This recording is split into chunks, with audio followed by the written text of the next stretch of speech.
Again, really good day. I was impressed with our kids.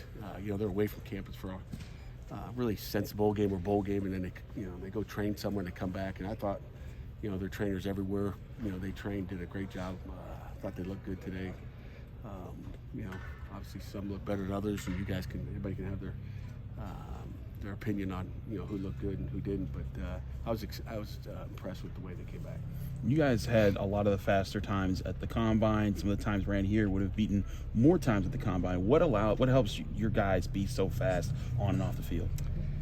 You know what? I don't know what it is. I mean, there's just a bunch of different things. Obviously, the trainers wherever they were helped out because we don't run many 40s. But to me, when you talk about strength and conditioning, you talk about Coach Stacchiotti and his entire staff. I mean, the development they've had, they just didn't go away for a couple months and all of a sudden get fast. I mean, Brandon Hill was fast already. Mm-hmm. Izzy was fast as we watched him run through defensive lines and linebackers. But I think it's the strength work we do.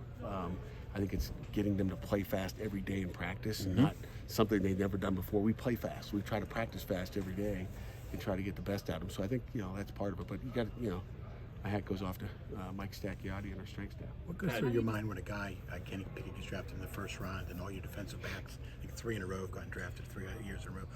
What does it say to you?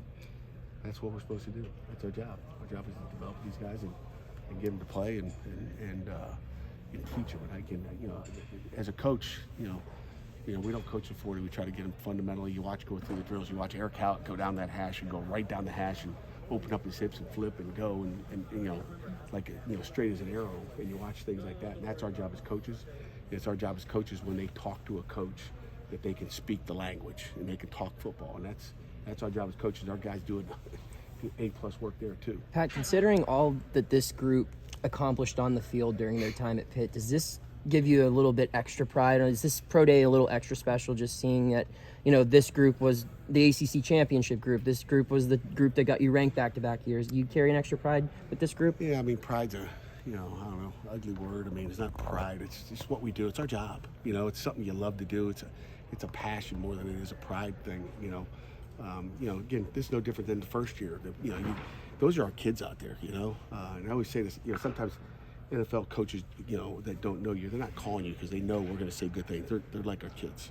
They're our children. They're someone. We're with them all day long. But from first pro day to this one, number 8 or whatever it is, it's really the same.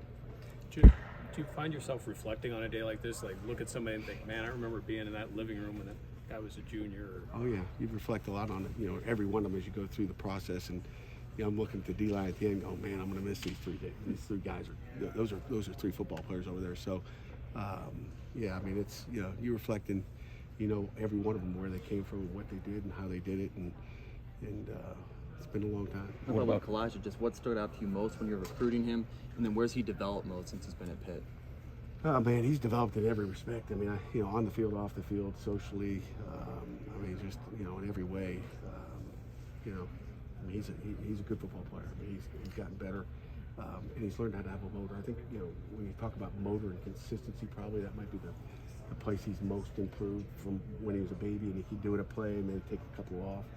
Now he does it all. I mean, it's natural. I mean, they wanted more drills. They're like, that's it? You got it? They wanted more at the end there. How about he's consistently, it seems like, proving to people that he's not this undersized guy, that there's a lot more to his game. When you were recruiting him, did you have questions at all about his size? Or no, we're not. I'm never worried about size.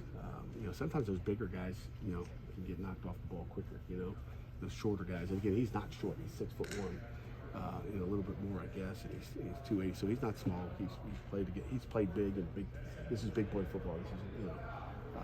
This is I think he's proven that some people don't have the scheme, maybe the ability to coach like we do. We can play with those guys.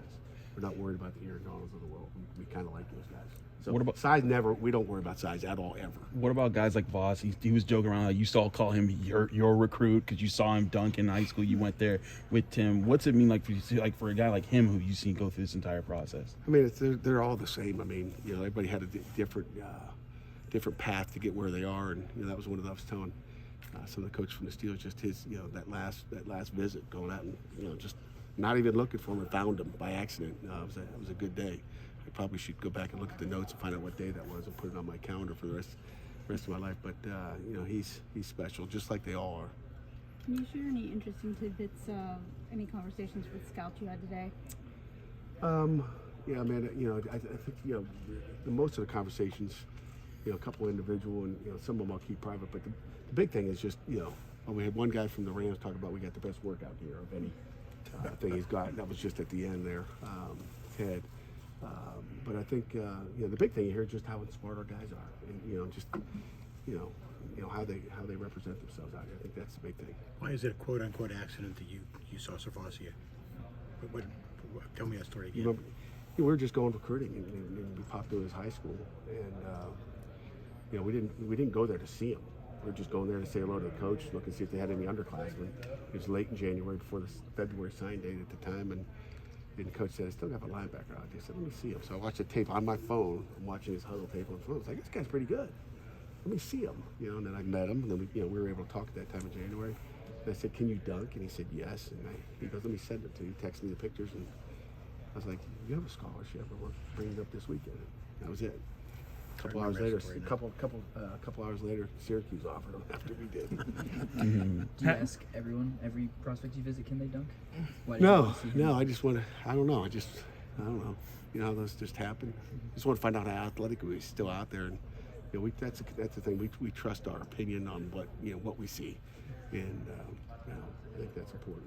Pat, Izzy had a couple of injuries over the offseason he was dealing with and missed the combine, but came out today and ran a really good 40 and showed off his athleticism. I mean, what stood out to you about him today, and what makes you think that he's a fit for the next level?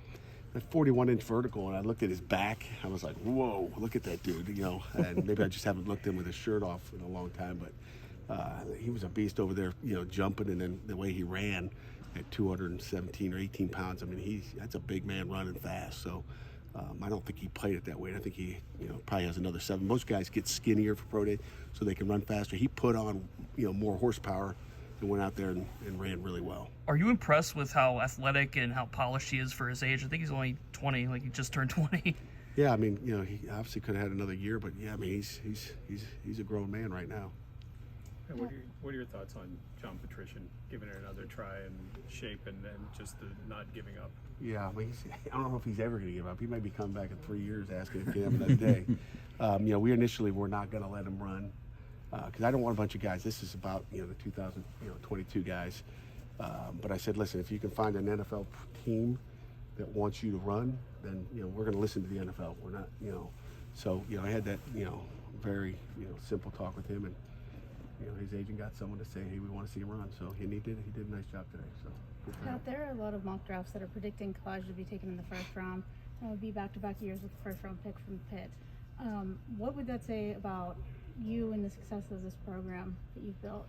It would say a lot. That'd be big time to have 2 first rounders, put another guy up on the board, and it just tells you about our our evaluation and our development. It tells you that we're looking at the right guys, character-wise, athletic-wise, and so we've done a good job at looking at what we want. And I don't know how many offers. I mean, I don't go back and look. I don't know how many stars he had. I don't know how many offers he had out of high school, but we found someone that we liked, just like a Kenny Pickett, and then we bring him in here and we develop him the right way. And I think it says a lot about what we'll do if someone comes to Pitt.